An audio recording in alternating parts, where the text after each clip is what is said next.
namely that antidepressants often do not do what they promise and are in fact causing harm to many.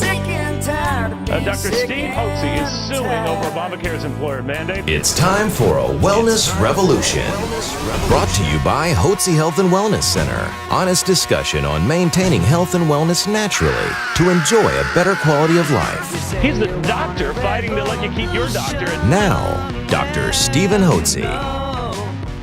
Welcome back to Dr. Hotze's Wellness Revolution. I'm Stacey Banfield here with Dr. Stephen Hotze, founder of the Hotze Health and Wellness Center. So glad to have you back with us. And always as a reminder, you can download our podcasts at hotzepodcast.com. That's Hotze podcast.com. All right, the topic today.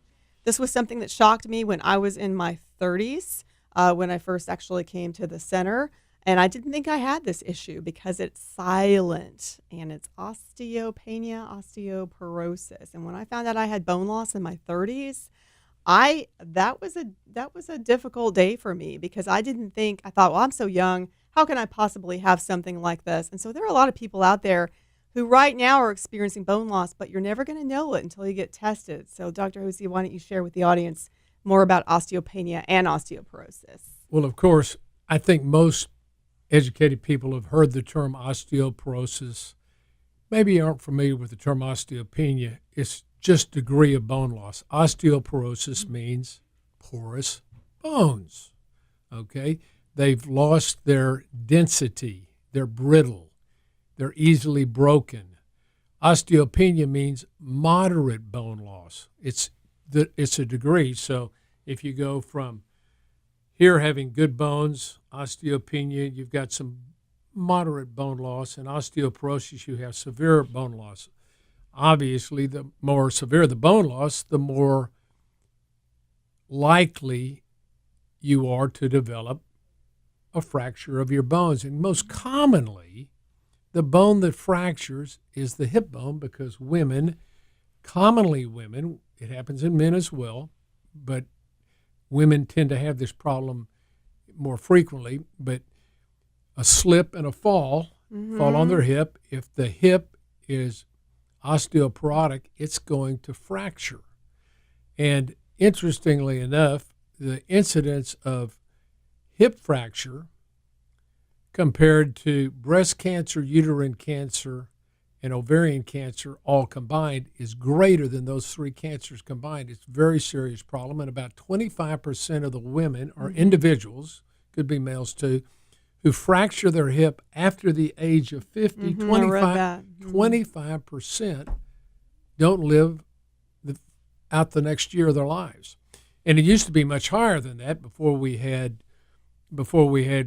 put, artificial hips into the legs. It used to be 40 or 50 years ago, if you fractured your hip, you were up in a brace and your leg was extended, you laid in the bed there for literally months while under traction. You had traction, and commonly they would get blood clots and they would die. And so it was very common for people. It used to be, if a woman in her 60s or 70s fractured her hip, she was a goner.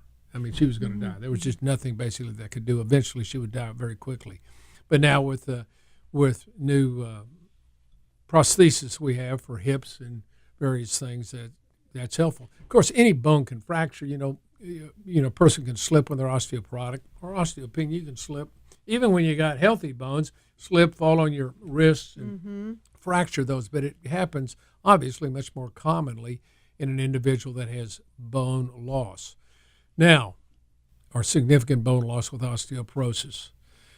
Now, the bones are strength or a function of several different items, and I want to cover that. First, progesterone, which is one of the female hormones, primarily a female hormone, although males make a little progesterone. Women during their menstrual cycle make estrogen and progesterone. They balance each other out. Both of these hormones are important for bone metabolism, the destruction and recreation of bone. Our bone turns over constantly. We have the breakdown of bone, and then we have the rebuilding of bone, osteogenesis, and progesterone helps, and estrogen both help protect the bone and help with the bone metabolism. As women march through their menstrual life and make lower and lower levels of these two important hormones that have an important and significant impact on bone density as their levels go down and eventually go through the change of life where they no longer make those. Then that's when women begin to have a development of more severe bone loss where they become severely osteopenic and then osteoporotic. So maintaining good, healthy levels of progesterone and estrogen have proven to be helpful in maintaining good bone strength. Some other things you can do to maintain bone health, and I think the hormones are very, very important. Let me say that. And in men, testosterone is the key hormone. In men, and men keep their testosterone levels longer than women keep their female hormone levels. So a male will continue, even though his testosterone levels will decline over time, he's still making them even in his 60s and 70s at a much lower rate than he did in his 20s, of course. But even men, as they start to get osteopenic, if we replenish their testosterone, we can re-strengthen their bones can begin to develop again, and we can overcome that osteoporosis and osteopenia and get back to normal bone growth again. Other things that can be helpful are weight bearing. Exercises, bearing weights, lifting weights. Anytime you put weight on the bone is going to be stimulated to regenerate itself. So you might consider doing that. The other things that are important are good, healthy eating. All of health is based first on good, healthy nutrition. So healthy vegetables are very important. Eliminating a simple carb, high sugar diet is very important because that creates inflammation in the body. You want to be on good, healthy green vegetables. And interestingly enough, green vegetables, anything green contains calcium in it. And that's important for your bones because your bones are made up of calcium and magnesium. And so it's important for that. You want to also, point 5, you want to stay away from soft drinks like Cokes and Sprites and Dr. Peppers or Diet Cokes, any kind of soft drink, because they're acidic, and that will leach calcium out of the bones.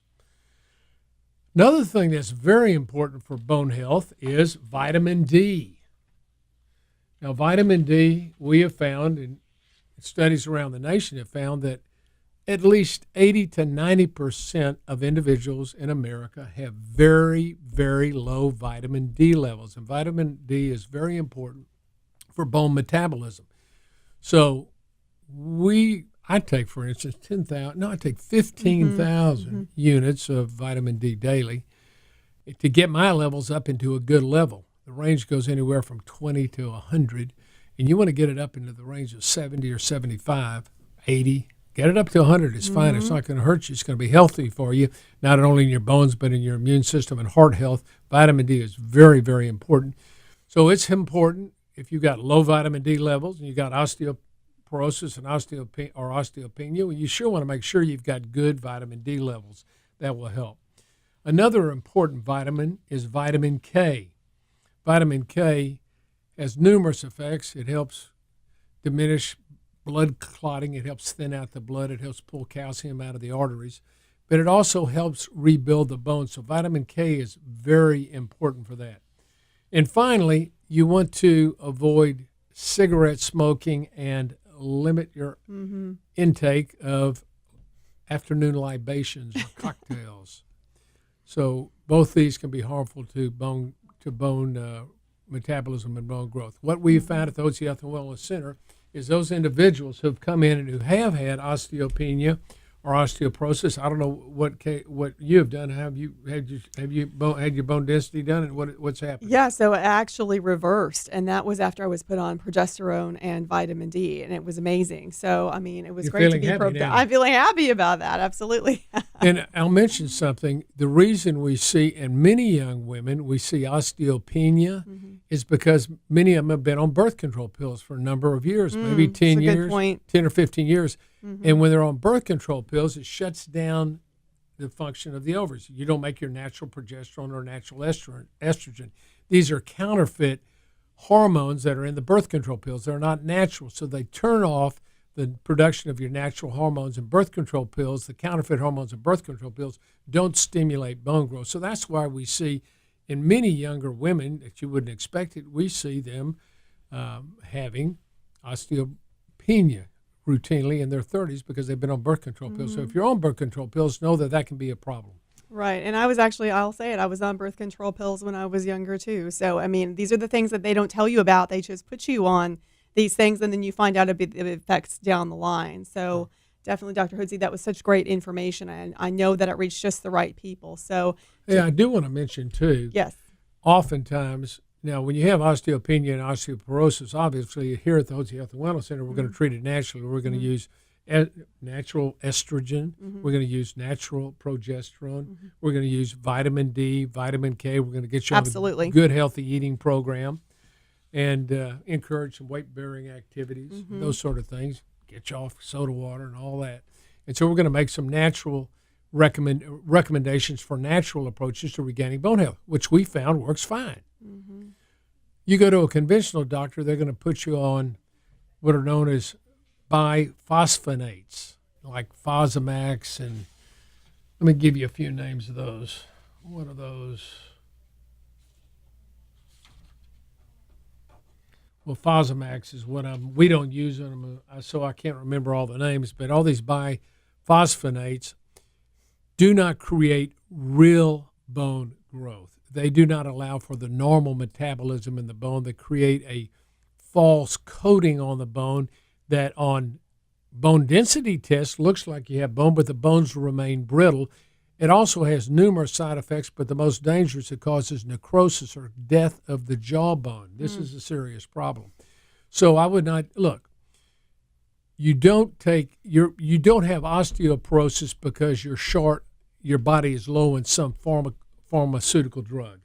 The reason you get osteoporosis as you age is because your hormone levels decline, your eating program's not good, you're not doing weight bearing, your vitamin D levels are low, vitamin K levels are low, and these are things you can naturally supplement that are natural to the system and won't cause any harmful side effects. That's the key. And so I would encourage you to go the natural route if you have osteopenia or osteoporosis. We'll be glad to help you correct that. That's right, and we do have a bone density test here at the Hotze Health and Wellness Center as well. So all you have to do is give us a call at 281-698-8698. That's 281-698-8698. It's a pleasure having you join us today here at Dr. Hotze's Wellness Revolution.